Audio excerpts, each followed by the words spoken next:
Oi gente, tudo bom? Sou Luísa Mirelli, professora de língua portuguesa aqui do portal.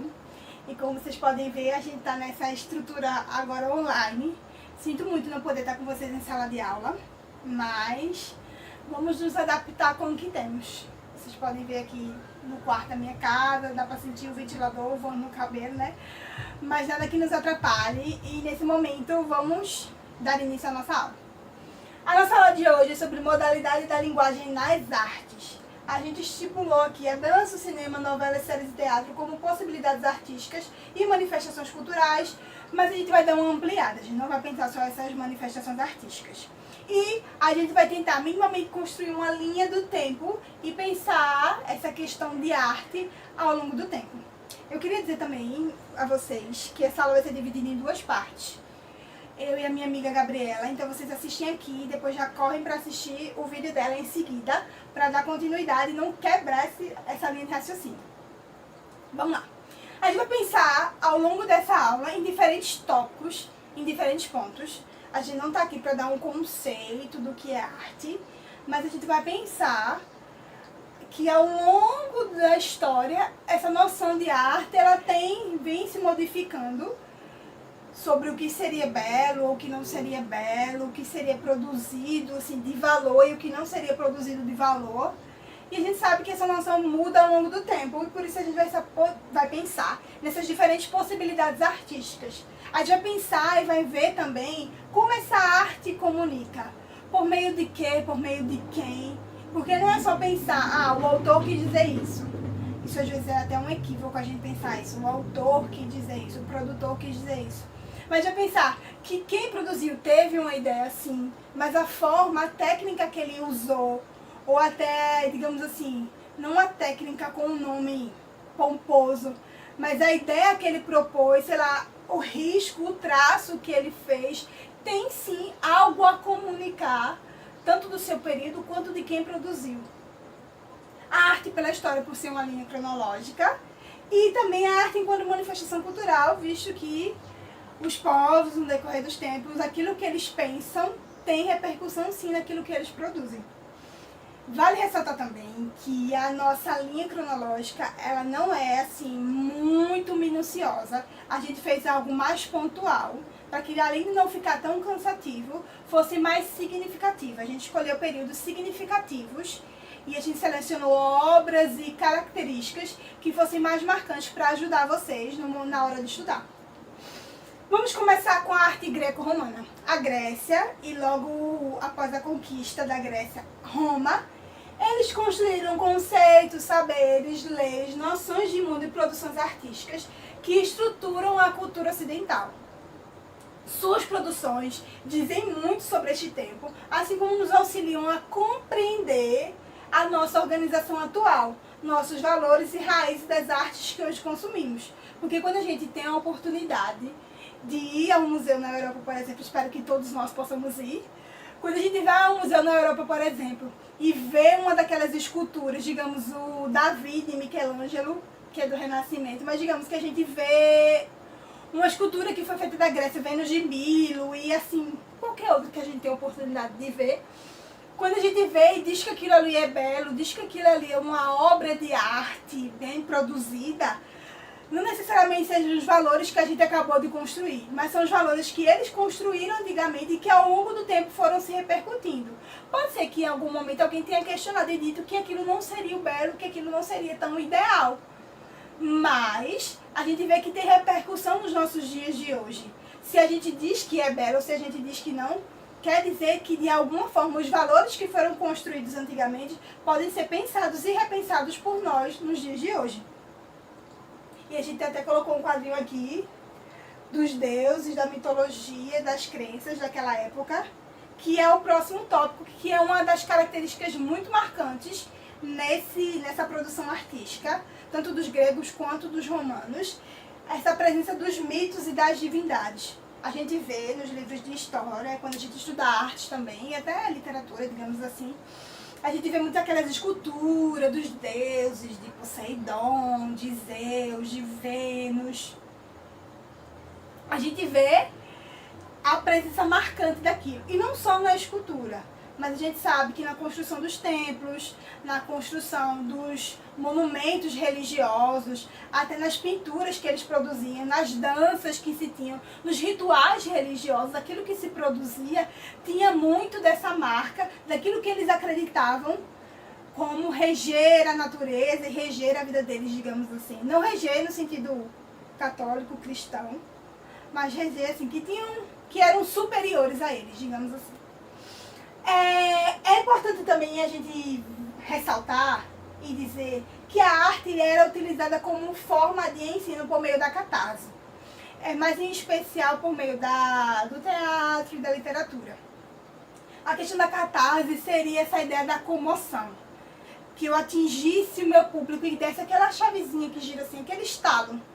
Quando as pessoas vissem ou ouvissem a determinada história e se sentissem comovidas, levadas a, digamos, mudar o seu pensamento, se fosse um pensamento mau e corrompível, digamos assim.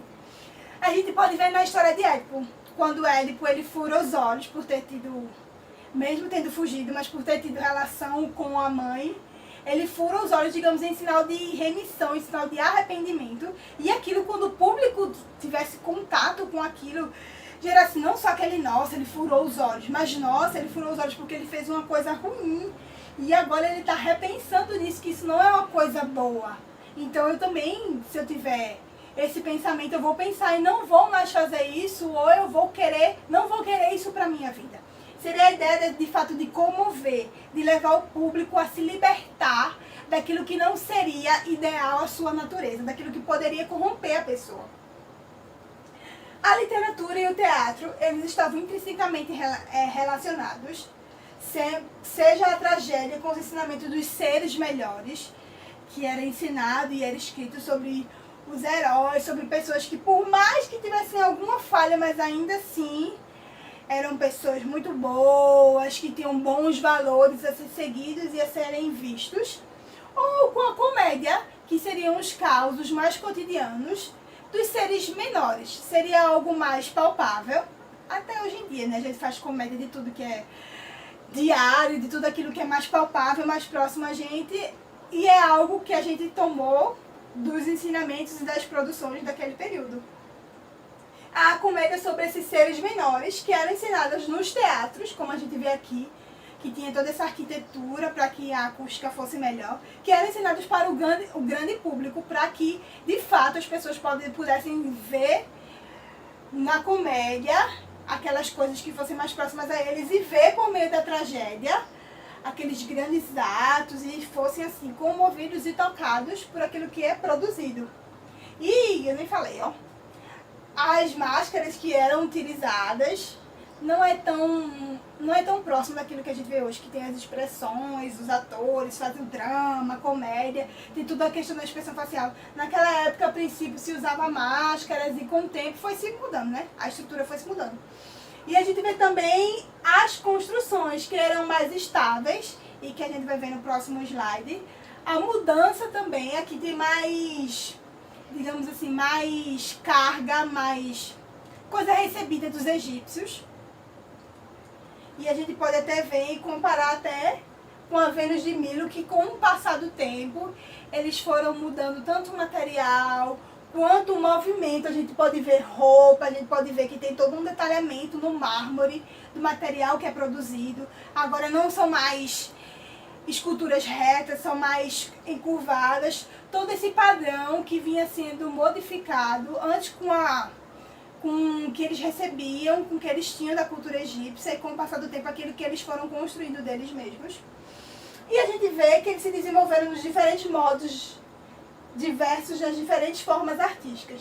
Eles também tinham pintura, não é a pintura de quadro como a gente vê ao longo da história, mais forte, mas eram umas pinturas em vasos e cerâmicas que eram usados tanto para decoração quanto para armazenar as coisas de casa.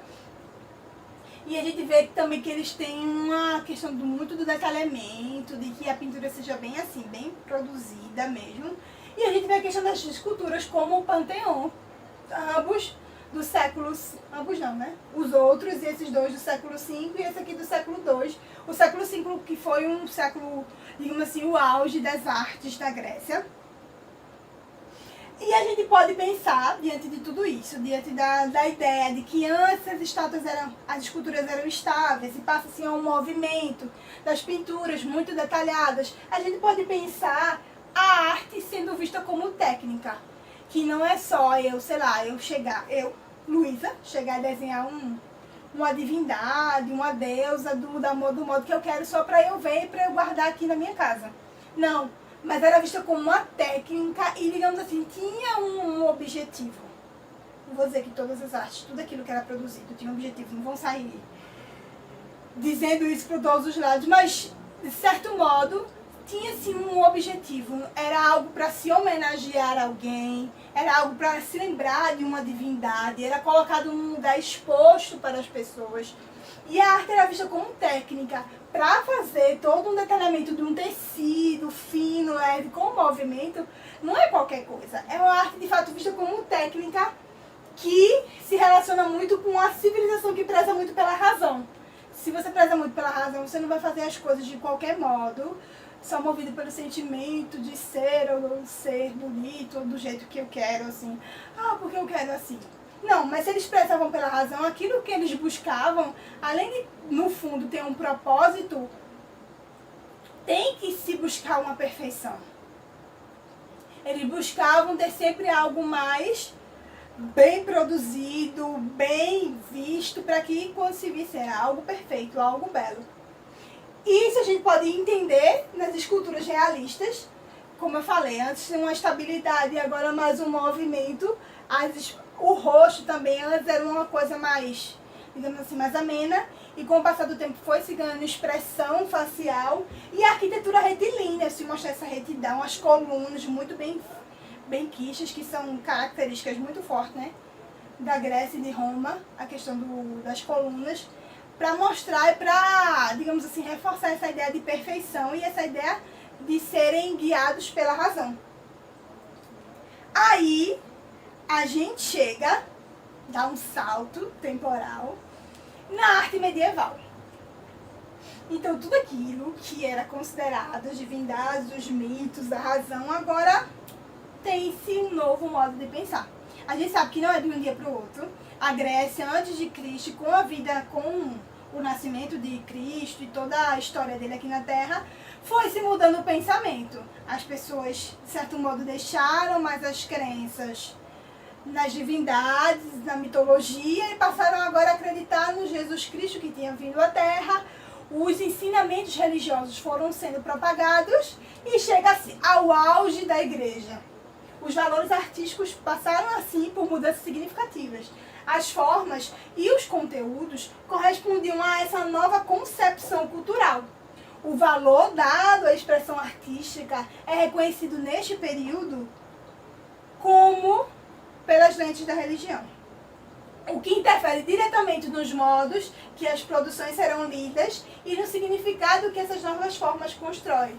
Lembra que no primeiro slide da arte greco-romana eu tinha colocado lá, a gente tinha colocado a fotinha lá dos deuses todos reunidos. E agora a gente já vê o quê? Maria, mãe de Jesus, com o menino Jesus no colo, os discípulos ao redor, as pessoas todas contemplando aquilo que seria o sagrado, que seria a imagem de Jesus e da mãe dele. Agora, a arte, ela não é vista tanto, digamos assim, para homenagear grandes homens, grandes heróis, grandes deuses, e para ensinar coisas do cotidiano. Agora ela é vista como um instrumento catequizante. O que se era ensinado agora por meio da arte, a arte agora, o objetivo didático, digamos assim, da arte agora seria ensinar aquilo que a igreja prezava e pregava. A arte é ligada nesse momento ao teocentrismo, que é a ideia de que Deus está no centro de tudo e que Deus é o centro de tudo. Sim, pelos valores religiosos, pelos valores das igrejas. Então tudo aquilo que era produzido, pintura, escultura, arquitetura e as outras formas de artes eram ligadas à religião, que era o catolicismo. A gente também vale dizer e ressaltar, eu sei que vocês sabem disso, que tinha-se os pagãos e que não era 100% do mundo que era, e nem 100% da Europa que era cristão católico. mas o que se predominava, por isso que a gente fala aqui, que a gente destaca, é o que se predominava. Seria essa questão da religião. Então a arte, aquilo que era produzido, era bancado e, digamos assim, encomendado pela igreja. E a gente destaca 2 períodos, tanto na Alta Idade Média como na Baixa Idade Média. A gente destaca 2 períodos e 2 estilos que assim surgiram, que foi o românico e o gótico. O românico, eu trouxe aqui um exemplo de arquitetura, para que a gente pudesse exemplificar e tornar mais palpável. O românico, pela igreja de Notre Dame, que era algo mais tipo fortaleza. Os muros eram mais grossos, as janelas eram poucas, era mais usava-se mais o arco, tinha assim algumas características próprias. E depois, com o passar do tempo, vieram mais, digamos assim, o estilo gótico, predominou-se mais o estilo gótico. Algo mais vertical, para, digamos assim, chegar mais perto de Deus. Agora com mais janelas, com mais aberturas. E assim, com o passar do tempo, mesmo dentro do período medieval, a gente vê que tem essas mudanças e essas variações de conceito de arte daquilo que seria produzido. Não é uma coisa assim que vocês vão, eu tenho que decorar o que é românico, eu tenho que decorar o que é gótico. Não, é importante vocês saberem que o período medieval não foi só um período assim ameno e todo mundo produzia tudo. Foram séculos que, divididos em alguns períodos, tiveram algumas ideias a se pensar. Aí a gente chega na questão, agora não mais no período medieval, isso aqui não é um período medieval. Eu falei Davi antes. Me equivoquei falando Davi antes por causa dessa imagem aqui que a gente colocou. Mas vocês entenderam que naquela hora eu estava falando das esculturas gregas e agora eu estou falando da... Mas aí, pra gente dar mais um salto mais à frente, não mais agora no período medieval, mas a gente vai pensar no que se veio depois com o Renascimento e com o Barroco e depois com o Arcadismo e assim como a gente vê nas escolas literárias e a gente vê também nas aulas de história. A gente vê que esse conceito de arte, essa noção de arte, ele teve uma grande variação e um grande salto. Porque depois do período medieval, daquilo que se considerava, que se construía como arte, sobre as bases religiosas, a gente vem com o Renascimento, a volta aos moldes clássicos.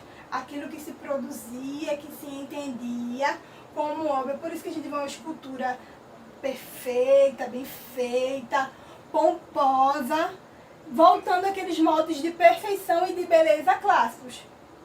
E a gente vê posteriormente o Barroco, por exemplo, com uma coisa que não seria tão bela de se ver, uma morte, mas o contraste entre luz e sombras, a ideia mais do contraste que o ser humano passava a ter agora, ser ou não ser, digamos assim, ser ou não ser, a questão.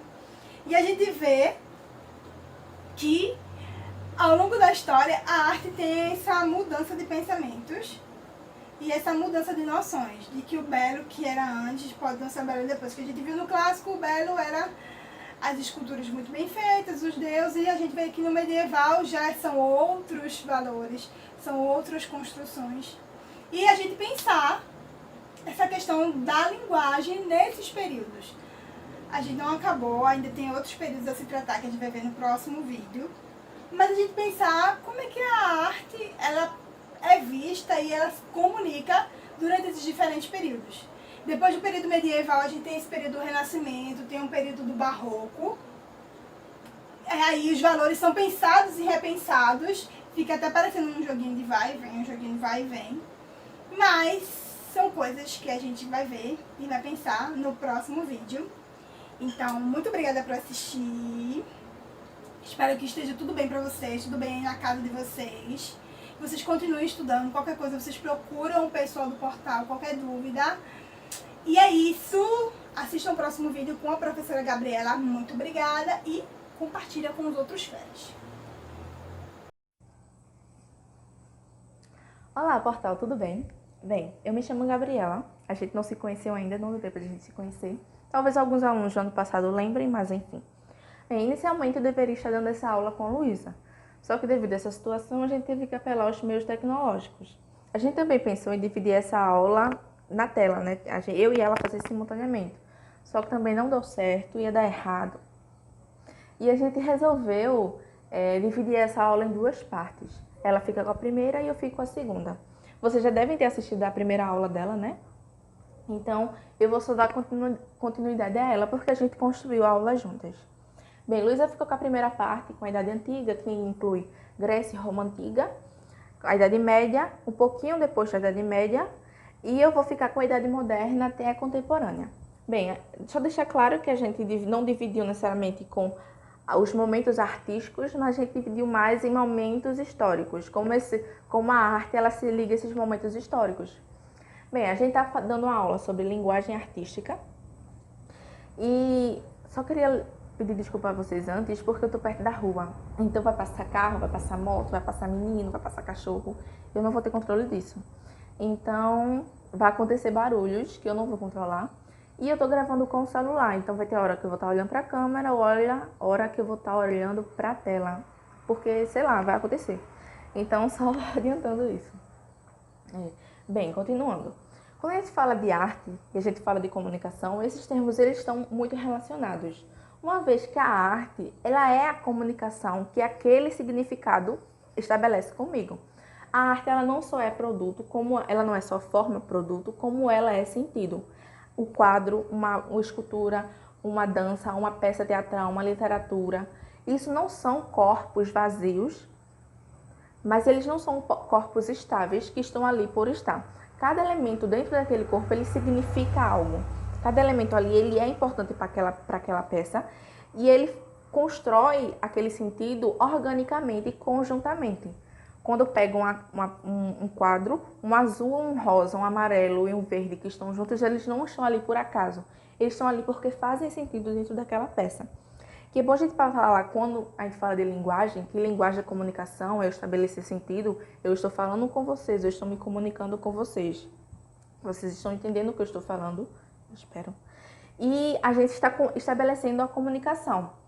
E na arte é da mesma forma. Óbvio que as coisas não são tão simples, não é o significado está ali, o sentido está ali posto, não. Aquilo é construído, aquilo é modificado, aquilo é plurificado. Existe uma plurissignificação e a ressignificação. Os sentidos não estão estáveis, eles podem mudar de acordo com o tempo. Mas enfim, continuando ao cronograma, né, Idade Moderna e Idade Média, eu estou com a Idade Moderna.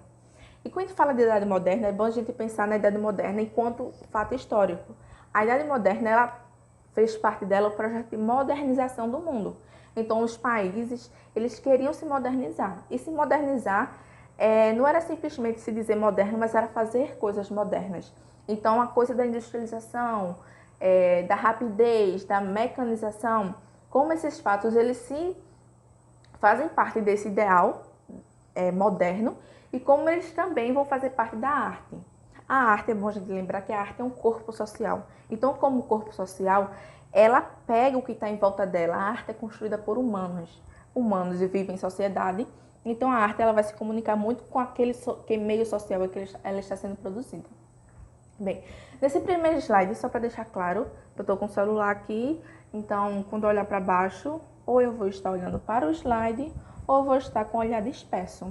Eu vou deixar logo avisado, porque talvez aconteça. Mas enfim, vamos lá. Quando eu coloco no primeiro slide, a gente colocou, né? Essa primeira imagem, que é a primeira fotografia feita, que aparece um homem, que aparece um humano. Não necessariamente é porque aparece um humano, mas é essa fotografia no começo. E o que significa a fotografia? A fotografia ela é muito característica da cidade moderna, que é esse momento que eu capturo um momento. Eu não preciso passar horas dentro do quadro não, em frente a um quadro sendo pintada. E aquilo não vai estar exatamente como eu sou. Eu posso agora captar um momento. Obviamente não era tão rápido como hoje, eu dou um clique e acabou. Não. Essa foto, por exemplo, ela demorou 7 minutos para se realizar, né? E esse homem, ele só apareceu porque provavelmente ele passou 7 minutos parado. Porque provavelmente existiam outras pessoas nessa rua, só que como o momento captado foi muito grande, as pessoas se movimentavam. Mas enfim, isso não é o foco. É só pra gente pensar como a fotografia ela aparece nesse meio artístico e como ela é ressignificada hoje. Hoje a fotografia ela é compreendida como arte, mas por que ela é compreendida como arte? Porque ela tem um olhar do artista. Ela tem aquele momento em que eu vejo aquela cena e ela não é simplesmente uma cena cotidiana. Ela é uma cena que me significa algo, que se comunica comigo. Eu vou deixar aqui uma dica, talvez eu deixe nos comentários. O arroba de um fotógrafo muito interessante, que ele faz umas fotografias, umas montagens fotográficas, né, muito interessantes. As fotografias eu acho que não são mas a montagem que ele faz é ele que faz, né? E elas são muito interessantes pra gente pensar e pra gente ver esse caráter artístico plurisignificativo da fotografia. Mas enfim, quando a gente fala de fotografia, a gente fala sobre essa ressignificação da arte. A arte ela não precisa mais ser só uma escultura, ser só uma música, ser só uma peça de teatro, ser só a literatura. Ela pode se extrapolar, ela pode se modificar, ela pode agregar a esse meio social e ser agregado por ele. Porque quando eu falo que a fotografia ela surge na Idade Moderna, significa que esse meio ele está aberto a receber outras formas artísticas. E por que eu estou falando da fotografia? Porque o tema da aula hoje inclui cinema, e para a gente ter cinema, a gente tem que ter imagem capturada. E quando a gente fala de imagem capturada, eu vou pular aqui o slide, eu vou mudar um pouquinho as ordens. No primeiro slide aparecem 2 pinturas, mas eu vou pular elas e depois eu volto, tá certo? Quando a gente fala de fotografia e a gente fala de cinema e a gente fala de imagem, é bom a gente lembrar sobre o primeiro filme, não sei se é o primeiro filme produzido, mas é um dos primeiros filmes produzido, que é o Viagem à Lua, de Lumière.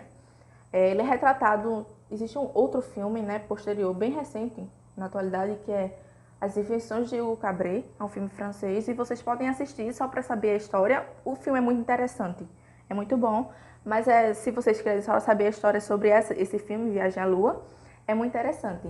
E por que a gente fala do cinema e como o cinema como uma possibilidade artística?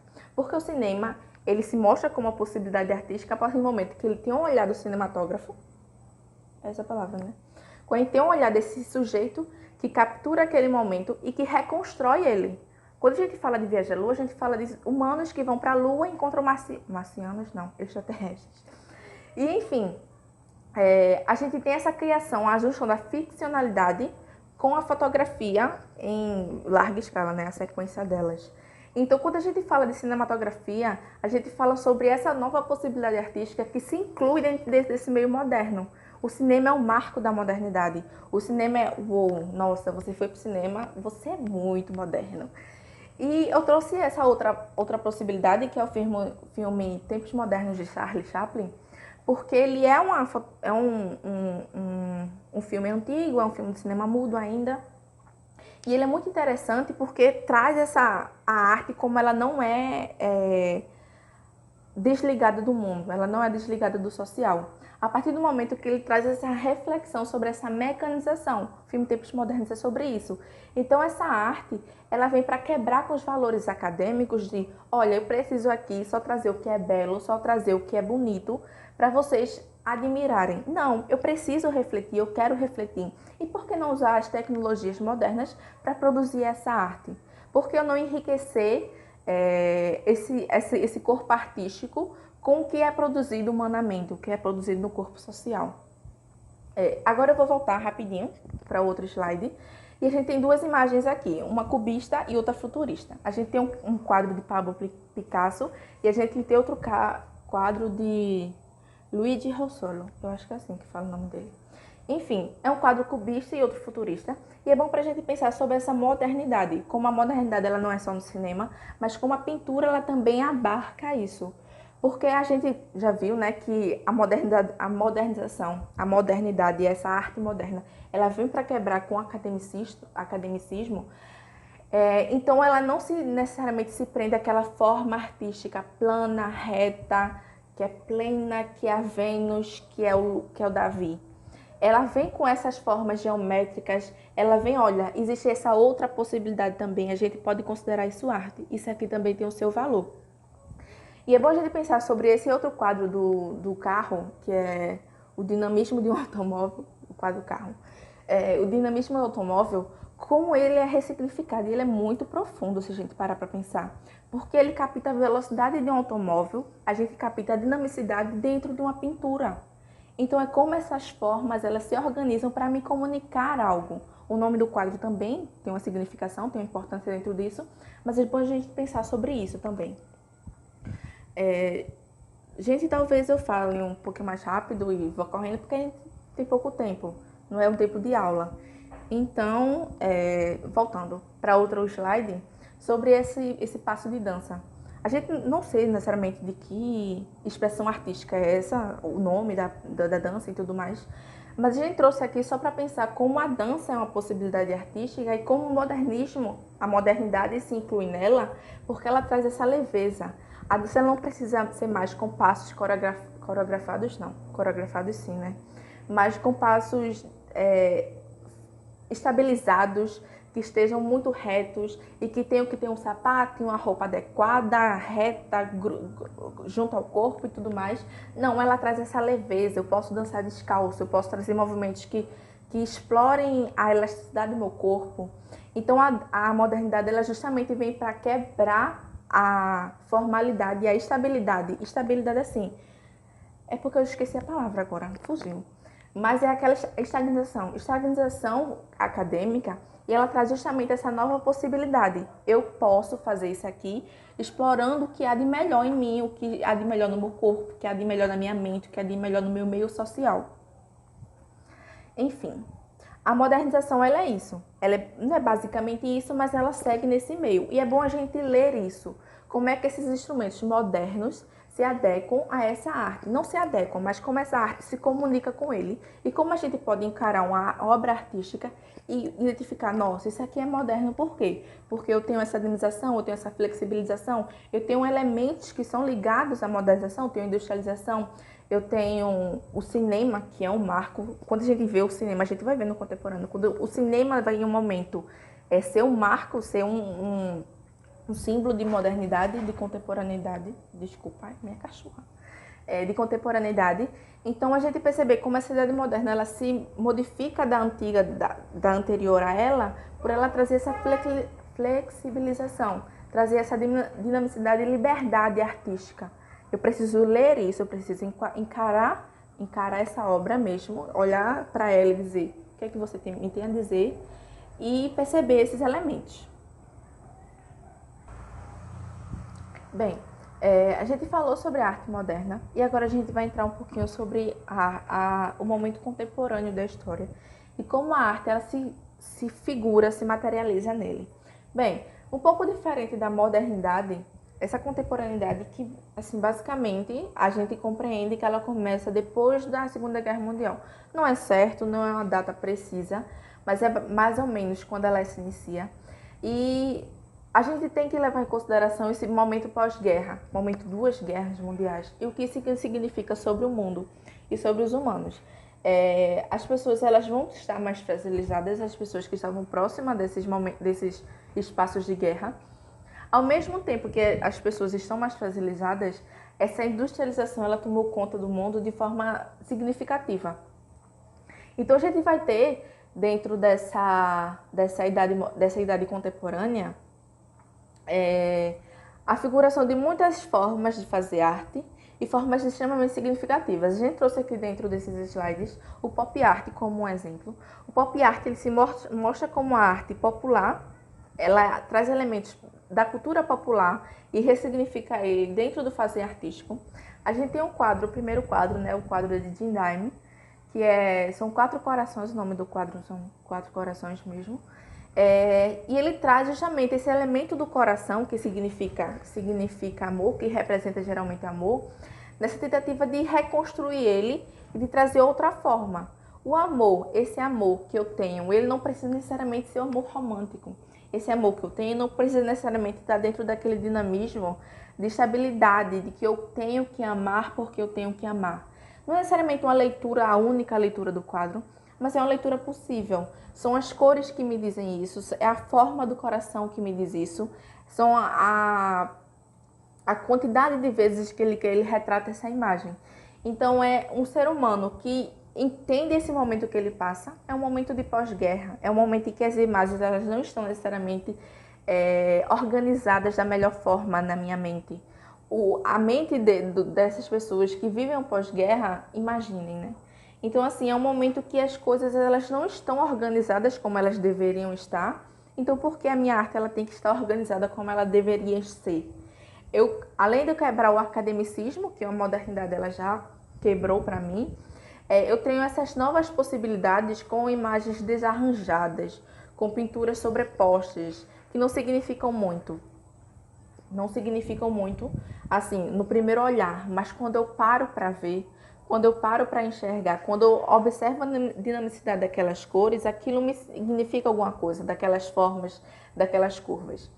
E o outro quadro que a gente traz é um quadro de Richard Hamilton, e ele traz um quadro, quase uma colagem, né? Ele é quase confuso, porque ele traz vários elementos, mas é muito interessante observar esse quadro para ver como esses elementos são justamente essa nova idade, essa nova época que nós estamos vivendo.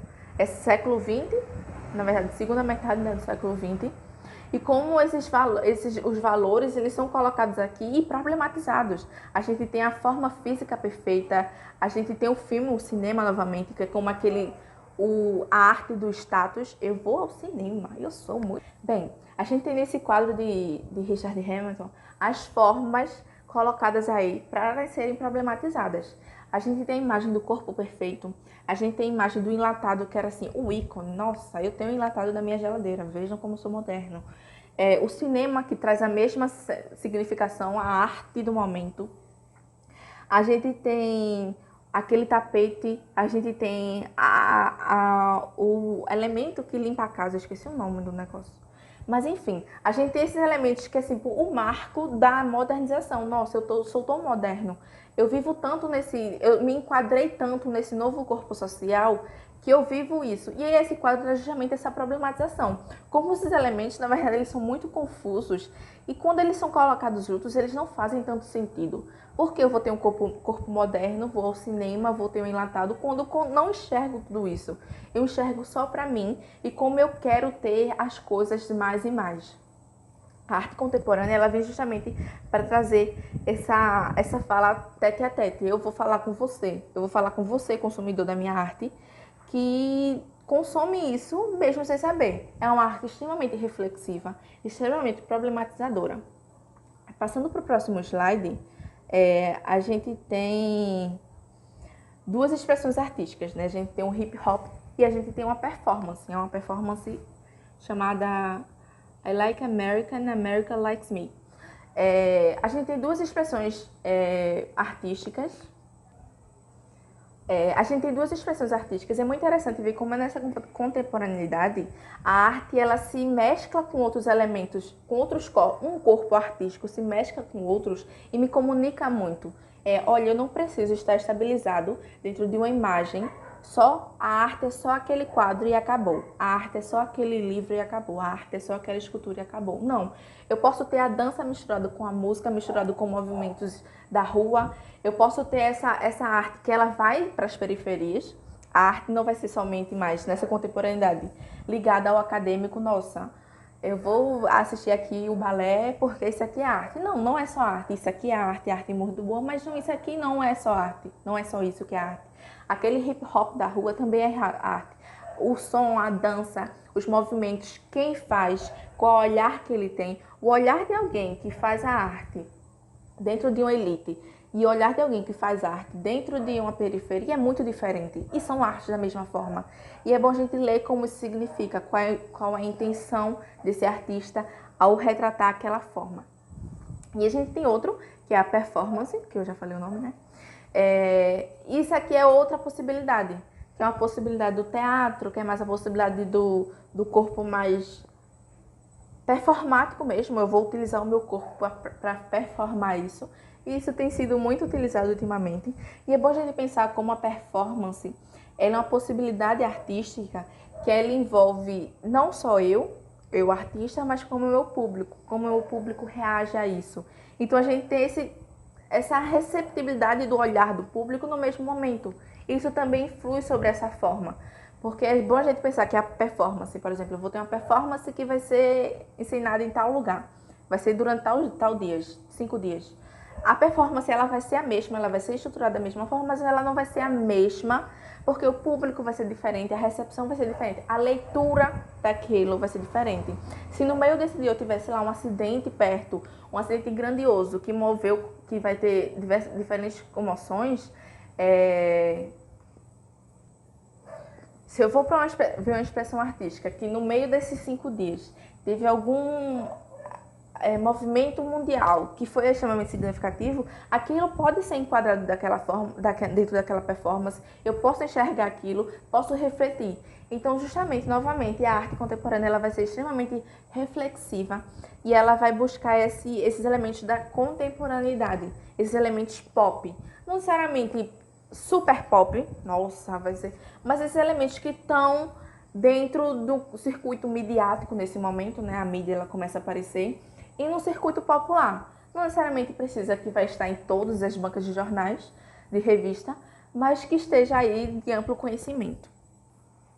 E quando a gente pensa nessa contemporaneidade, a gente falou da modernidade que ela introduz o cinema, e é bom a gente pensar como nessa contemporaneidade esses elementos que estão muito mais próximos de nós, eles estão incluídos. Por exemplo, a novela, a série. Isso aí vai ser incluído a partir do momento que aquilo é uma expressão artística, é uma ficção que foi elaborada de uma certa forma, sobre um certo viés, eu tenho uma forma para aquilo, aquilo não é acaso. Quando a gente traz aqui, né, uma novela que está em pausa, mas ela é atual, Amor de Mãe, quando a gente coloca as canções que a gente coloca, quando a gente escolhe o filtro que a gente escolhe, quando a gente escolhe os personagens, as falas, as ações, aquilo não é aleatório, aquilo me significa muito. Quando eu vou trazer aqui um exemplo que para quem assiste talvez vai entender melhor, mas enfim, vou tentar trazer mais explicadinho. Tem uma parte da novela em que a Baía de Guanabara ela está sendo poluída. Eu acho que é a Baía de Guanabara, se não for, estou passando vergonha falando de informação errada, mas eu acho que é.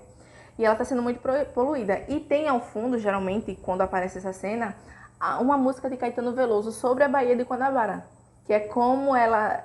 É uma música que faz sentido dentro da cena e ela mexe com a cena, ela não está ali aleatoriamente, ela me comunica algo. Quando eu assisto a cena, quando eu escuto a música, aquela crítica ela me chega de uma forma diferente, de uma forma artística e ressignificada, porque aquilo foi ressignificado. Eu vou dar uma pressinha porque tem 22 minutos já. E a gente quando fala sobre essas novelas e séries, é bom a gente falar como ela pega, né?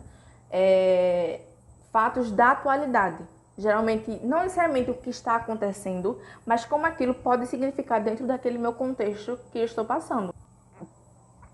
Uma forma disso é como essas artes, elas se enquadram na atualidade, esses temas atuais, é tanto a tecnologia que ela usa, porque a tecnologia que eu uso nas novelas atuais não é a mesma tecnologia das novelas antigas, e isso interfere na forma artística, mas é também sobre as produções artística em que ela dialoga.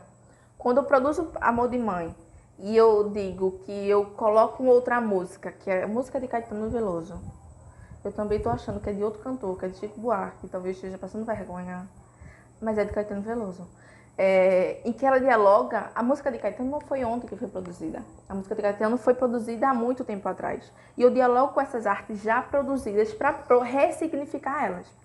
Outro exemplo que a gente tem aqui, esse aqui eu vou falar mais do pôster dele, que é Os Olhos que Condenam. Tá na Netflix, né? Tá na Netflix. E que é uma série que é sobre... Vocês vão assistam que ela é boa. E é uma série, o pôster é muito interessante porque Os Olhos que Condenam, ele traz a figura do negro, que é o personagem, que é sobre a problematização da série, e ele traz a bandeira americana tampando os olhos dele. Então a forma que está colocada aí não é à toa. Quando a gente fala sobre Os Olhos que Condenam e sobre esse olhar americano que não vê o negro, é muito interessante a gente perceber até como um pôster de uma nova produção, ele é significativo. Bem, no próximo slide, a gente já está acabando, está em 24 minutos. Mas enfim, no próximo slide a gente trouxe duas produções mais atuais. É o cinema atual, não é aquele cinema de Charlie Chaplin, que já se fazia atual, aquele cinema de Lumière, que traz o homem, o extraterrestre, que já era, nossa, o auge. Daqui a pouco o homem ele vai para a Lua naquele momento. Só que a gente já foi para a Lua aqui nesse momento. Então a gente precisa de mais coisas, a gente precisa de mais discussões. A gente tem duas importantes obras aí que são muito interessantes, e elas já são interessantes a partir do pôster de apresentação. A gente tem a lista de Schindler e a gente tem Parasita. A lista de Schindler é de 1993 e Parasita, que é do ano passado e ganhou o Oscar esse ano.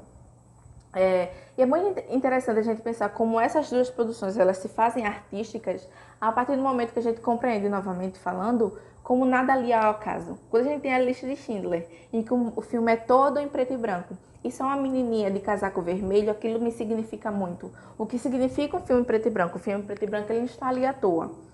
E a menina está ali com a cor vermelha, que é uma cor forte, que é uma cor associada ao sangue.